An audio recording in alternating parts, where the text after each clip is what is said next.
Computer office application কোর্সে আপনাদের সকলকে স্বাগতম। আমি আছি মোহাম্মদ রাকিবুল হাসান পারভেজ। কম্পিউটার পরিচিতি। তো আমরা আজকের ক্লাসে কম্পিউটারের যে বেসিক যে জিনিসগুলো আছে সেগুলো নিয়ে শিখব। তো কম্পিউটারের একদম যে বেসিক ফান্ডামেন্টাল বিষয়টা আমরা এই পর্বে কমপ্লিট করব। প্রথমে আমরা কম্পিউটার পরিচিতি দিয়ে শুরু করছি, সেটা হচ্ছে ইন্ট্রোডাকশন অফ কম্পিউটার। কম্পিউটার কি? মূলত আমরা কম্পিউটার শব্দটা কোত্থেকে আসছে? কম্পিউটার শব্দটা আসছে হচ্ছে কম্পিউট। কম্পিউট মানে হচ্ছে গণনা, আর কম্পিউটার মানে হচ্ছে গণনাকারী। সেখান থেকে কম্পিউটার শব্দটার উৎপত্তি। তো সংজ্ঞা আকারে যদি বলতে যাই, সেক্ষেত্রে কম্পিউটার কি যদি বলা হয়, সেটা হচ্ছে গণনা যন্ত্র, সংগণক বা কম্পিউটার হলো এমন একটি যন্ত্র যা সুনির্দিষ্ট নির্দেশনা অনুসরণ করে গাণিতিক গণনা সংক্রান্ত কাজ খুব দ্রুত করতে পারে। এবং এর সাথে সাথে আরেকটা বিষয় জেনে রাখা প্রয়োজন, সেটা হচ্ছে কম্পিউটারের জনক কে? কম্পিউটারের জনক হচ্ছে চার্লস ব্যাবেজ। এবং এর সাথে আরেকটা কথা বলে রাখি, কম্পিউটার যেহেতু আসতেছে বিষয়টা, এর সাথে প্রোগ্রামিং বিষয়টাও জড়িত। তো প্রোগ্রামিংয়ের জনক হচ্ছে লেডি অ্যাডা ল্যাভলেস। উনি একজন নারী। তারপর আসি কম্পিউটারের প্রকারভেদ। কম্পিউটারের গঠন ও প্রচলন নীতির ভিত্তিতে একে 3 ভাগে ভাগ করা যায়। সেটা হচ্ছে analogue computer, digital computer, hybrid computer. তারপরে আকার, সামর্থ্য, দাম ও ব্যবহারের গুরুত্বের উপর ভিত্তিতে ডিজিটাল কম্পিউটারকে আবার 4 ভাগে ভাগ করা যায়। যেমন micro computer, mini computer, mainframe computer, super computer. Micro কম্পিউটারগুলোকে আবার 2 ভাগে ভাগ করা যায়, যেমন 1 ডেস্কটপ, 2 ল্যাপটপ। তো আমরা যে কম্পিউটারগুলো ব্যবহার করি সেগুলো হচ্ছে ম্যাক্সিমামই হচ্ছে ডেস্কটপ। খুব কম সংখ্যক আছে যেগুলো আমরা ক্যারি করি, বহন করে এক জায়গা থেকে আরেক জায়গায় নিয়ে যাই, সেগুলো হচ্ছে ল্যাপটপ। কাজ একই, দুইটাকে কম্পিউটার বলে, জাস্ট দুইটার ক্যাটাগরি আলাদা। তারপর আসি কম্পিউটার সিস্টেম। কম্পিউটার সিস্টেম হলো কতগুলো ইন্টিগ্রেটেড উপাদানের সম্মিলিত প্রয়াস, যা কিছু সাধারণ উদ্দেশ্য সাধনের জন্য কাজ করে। কম্পিউটার সিস্টেমের উপাদানগুলো হচ্ছে, 1 নম্বর হচ্ছে হার্ডওয়্যার, 2 নম্বরে সফটওয়্যার, 3 নম্বরে হিউম্যান ওয়্যার বা ব্যবহারকারী, 4 নম্বর হচ্ছে ডেটা বা ইনফরমেশন। আপনি যদি হার্ডওয়্যারকে বাদ দিয়ে দেন, তাহলে সফটওয়্যার, হিউম্যান ওয়্যার বা ব্যবহারকারী, ডেটা ইনফরমেশন দিয়ে কোনো লাভ নাই, কারণ এইসব জিনিসগুলো কোথায় ব্যবহার করবেন? হার্ডওয়্যারে। ঠিক একইভাবে সফটওয়্যার যদি বাদ দিয়ে দেন, তাহলে হার্ডওয়্যার, ব্যবহারকারী, ডেটা ইনফরমেশন দিয়ে কী করবেন যদি আপনি ওই জিনিসগুলোকে অপারেট না করতে পারেন? আচ্ছা, তারপরে হার্ডওয়্যার সফটওয়্যার রাখলাম, ব্যবহারকারীকে বাদ দিয়ে দিলাম, তাহলে ডেটা বা ইনফরমেশন সবই আছে, কিন্তু আমার ব্যবহার করার মানুষ নাই, তো আমি এগুলো ব্যবহার করে কী করব? তারপরেও তাহলে এইভাবে যদি আমরা একটা বাদ দিয়ে আরেকটাকে কল্পনা করতে যাই, বাকি 3টাকে কল্পনা করতে যাই, তাহলে কখনোই সেটা হবে না। এই জন্য কম্পিউটার সিস্টেম হতে হলে এই 4টা উপাদান থাকতে হবে, মিনিমাম এই 4টা উপাদান থাকতে হবে, তা নাহলে কি কম্পিউটার সিস্টেম হবে না। তারপরে এখন আসি হার্ডওয়্যার। হার্ডওয়্যার কি? কম্পিউটারের বাহ্যিক আকৃতি সম্পন্ন সকল যন্ত্রাংশ ও ডিভাইস সমূহকে হার্ডওয়্যার বলে। কম্পিউটারের হার্ডওয়্যারকে প্রাথমিকভাবে 3 ভাগে ভাগ করা যায়, যেমন ইনপুট যন্ত্রপাতি, সিস্টেম ইউনিট এবং আউটপুট যন্ত্রপাতি। সামনে আমরা এর বিস্তারিত আলোচনা পাব। হার্ডওয়্যার দেখেন, হার্ডওয়্যারের যে 3টা অংশ ভাগ করা হয়েছে, সেটা হচ্ছে 1 নম্বর ইনপুট যন্ত্রপাতি, সিস্টেম ইউনিট ও আউটপুট। দেখেন ইনপুট যন্ত্রপাতির ভিতরে কি কি আছে, সেটা হচ্ছে কিবোর্ড। কিবোর্ড দিয়ে আমরা হচ্ছে কোনো কিছু লিখলে সেটা সিস্টেম ইউনিটে যায়, সিস্টেম ইউনিট থেকে সেটা মনিটরের মাধ্যমে আমরা দেখতে পাই।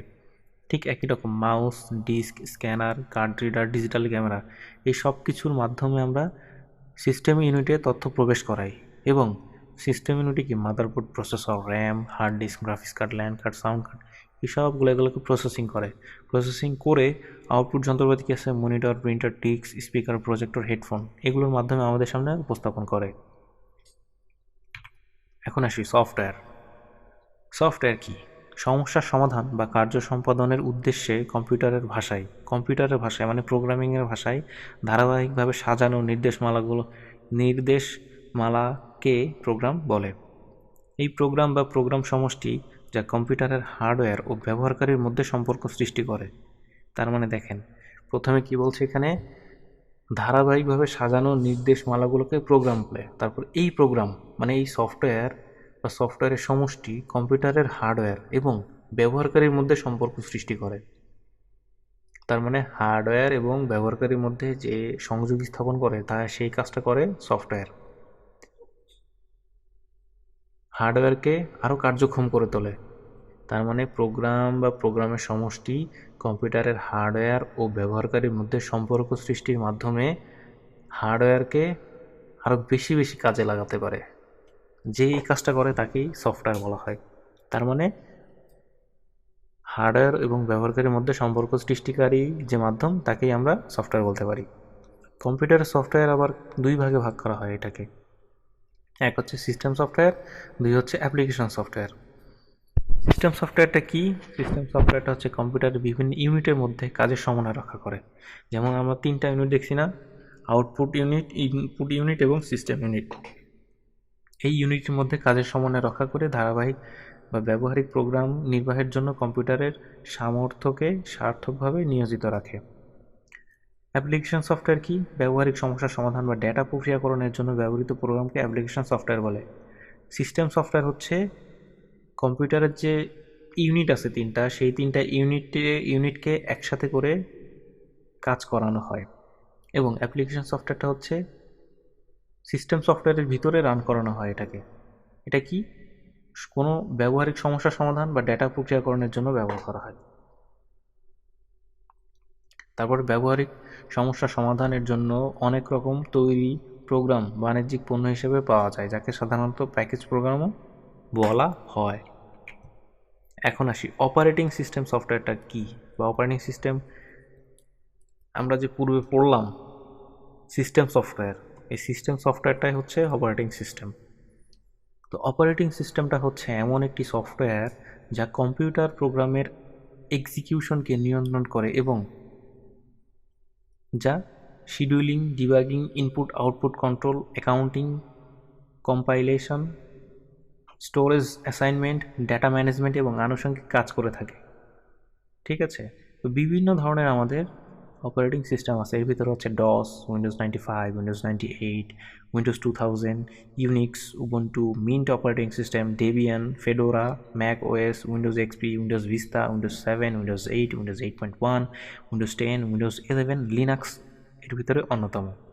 তবে এই সবগুলো উইন্ডোজের ভিতরে আমরা তিন ভাগে উইন্ডোজগুলোকে ভাগ করতে পারি। একটা হচ্ছে লিনাক্স নিয়ে আসতে পারি আমরা প্রথমে, এটা হচ্ছে একটা এক জাত, ম্যাক ওএস এক জাত এবং উইন্ডোজ হচ্ছে এক জাত। তার মানে উইন্ডোজকে আমরা তিন জাতে ভাগ করতে পারি, লিনাক্স, ম্যাক ওএস এবং উইন্ডোজ। এই লিনাক্সের বিভিন্ন ভার্সন আছে, উইন্ডোজের বিভিন্ন ভার্সন আছে এবং ম্যাক ওএসেরও বিভিন্ন ভার্সন আছে। এই সবগুলোকে এখানে একসাথে মিলায় লেখা হয়েছে। এরপরে আসে হচ্ছে hard disk drive. Hard disk drive বা এইচএসডি বা এসএসডি। হার্ড ডিস্ক বা হার্ড ড্রাইভ বা ফিক্সড ড্রাইভ হলো ডাটা সংরক্ষণের যন্ত্র যা তথ্য জমা এবং পরবর্তী সময়ে পড়ার জন্য ব্যবহৃত হয়। দেখেন এখানে বিভিন্ন পার্টস সম্পর্কে বলা হয়েছে চিত্রে।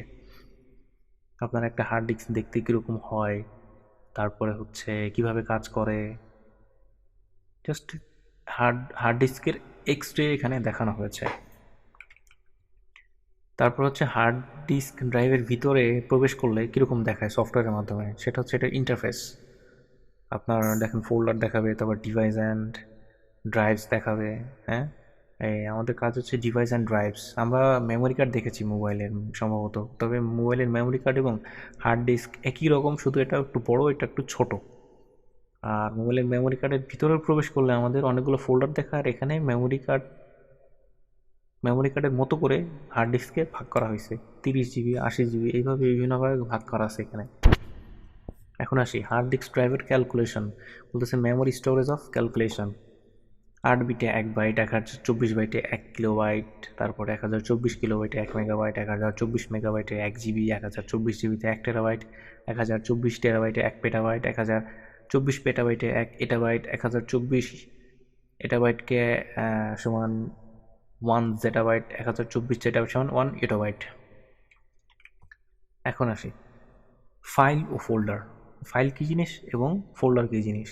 ফাইলটা হচ্ছে আমরা সফটওয়্যার, যে কোনো ধরনের সফটওয়্যার যখন ব্যবহার করি তখন একটা ডকুমেন্ট তৈরি হয় সফটওয়্যারের ভিতরে। ওই ডকুমেন্ট যখন আমরা নাম দিয়ে সেভ করি তখনই সেটা ফাইল হিসেবে তৈরি হয়। তাহলে কি বললাম? কোনো সফটওয়্যার ব্যবহার করার ফলে যে ডকুমেন্ট তৈরি হয় সেই ডকুমেন্টকে নাম দিয়ে যখন আমরা সংরক্ষণ করি বা সেভ করি তখনই সেটা ফাইল হিসেবে তৈরি হয়। এরপর আসি ফোল্ডার। ফোল্ডার হচ্ছে ফাইল সংরক্ষণ করে রাখার জায়গা। ঠিক আছে? আপনি একটা ফোল্ডারের ভিতরে একাধিক ফাইল এবং একাধিক ফোল্ডার রাখতে পারবেন। তাহলে ফাইল তৈরি করেছি, ওই তৈরি করা ফাইলটা যখন আমরা ফোল্ডারের ভিতরে রাখবো বা যেখানে রাখবো সেটাই ফোল্ডার হবে। তারপরে আসে হচ্ছে ফাইল এক্সটেনশন। আমরা ডকুমেন্টে মানে সফটওয়্যারে ঢুকে ডকুমেন্ট পেয়েছি, সেই ডকুমেন্টকে নাম দিয়ে সেভ করেছি। এখন ওইটা কী ধরনের ফাইল হিসেবে তৈরি হলো সেটা বুঝবো কিভাবে? সেটা বোঝার জন্য হচ্ছে আমাদের এক্সটেনশন লাগবে। কি এক্সটেনশন? File extension. এখন আসি, কোনো ফাইলের নামের শেষে ডট যুক্ত বাড়তি লেখাই হলো ফাইল এক্সটেনশন। কোনো ফাইলের নামের শেষে ডট যুক্ত বাড়তি লেখাই হলো ফাইল এক্সটেনশন। এখন দেখেন, প্রত্যেকটা ফাইলের নামের শেষে ডট যুক্ত কিছু বাড়তি অংশ থাকবে। সেই বাড়তি অংশগুলো দেখেন আমি ডট দিয়ে লিখে দিয়েছি এখানে টেবিলের ভিতরে। সফটওয়্যারের ফাইলগুলো কীরকম থাকবে? ডট ইএক্সি থাকবে। তারপরে এটা হচ্ছে কম্পিউটারের জন্য, এবং অ্যান্ড্রয়েড ফোনের জন্য এপিকে, ডট এপিকে থাকবে ফাইলগুলো, সফটওয়্যার ফাইলগুলো। এবং কম্পিউটারের জন্য থাকবে এমএসআই, ডট ডিএলএল। এগুলো হচ্ছে সফটওয়্যার ফাইল এক্সটেনশন। তারপরে আসছে হচ্ছে ইমেজ ফাইল। কিভাবে বুঝবেন যে এটা ইমেজের ফাইল? আমরা যখনই একটা ইমেজের থাম্বনেইল দেখি তখন বুঝতে পারি যে হচ্ছে এটা ইমেজ ফাইল, কিন্তু যখন থাম্বনেইল শো করে না তখন কিভাবে বুঝবো যে এটা ইমেজ ফাইল? তখন দেখবো ডট জেপিজি, তারপরে জেপিইজি, তারপরে জিআইএফ, পিএনজি এগুলো আছে কিনা। হ্যাঁ, তারপরে আদার্স ফাইলের ভিতরে আছে এইচটিএমএল, এটা হচ্ছে ওয়েবের ফাইল, ডিওসিএক্স এটা হচ্ছে ওয়ার্ডের ফাইল, পিপিটিএক্স এটা হচ্ছে পাওয়ার পয়েন্টের ফাইল, ডট এক্সএল এসএক্স এটা হচ্ছে এক্সেলের ফাইল, ডট ইপিএস এটা হচ্ছে আপনার এটা সম্ভবত ইলাস্ট্রেটরের মেবি ইপিএসটা। তারপরে ডট জিপ, ডট রার, ডট টিএক্সটি, ডট পিডিএফ। হ্যাঁ, পিডিএফটা হচ্ছে বইয়ের ফাইল। তারপর আছে কি ভিডিও এবং অডিও ফাইল। কীভাবে চিনবেন? ডট এমপি4 এটা হচ্ছে ভিডিও, ডট এমপি3 এটা হচ্ছে কি অডিও, ডট এমকেভি এটা হচ্ছে ভিডিওর, ডট ডাব্লিউএমভি এটা হচ্ছে ভিডিও, ডট এভিসি এটা হচ্ছে অডিও। তারপরে এডিটিংয়ের জন্য কি পিএসডি, এআই, এসভিজি এগুলো হচ্ছে এডিটিং ফাইল বোঝার জন্য, এডিটিং ফাইলের এক্সটেনশন, যাতে আমরা এডিটিং ফাইলগুলো বুঝতে পারি। এরপরে আসি কিবোর্ডের বোতামের ব্যবহার।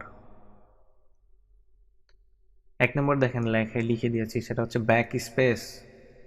ব্যাক স্পেস হচ্ছে বাম দিক থেকে, সরি বাম দিক না, ডান দিক থেকে মুছতে মুছতে সে বাম দিকে আসবে। ব্যাক স্পেসের কাজ হচ্ছে এক ঘর করে ডান দিক থেকে মুছতে মুছতে বাম দিকে যাবে। 2 নম্বর ডিলিটের কাজ হচ্ছে এক ঘর করে ডান দিক থেকে এক অক্ষর করে মুছে যাবে। ঠিক আছে?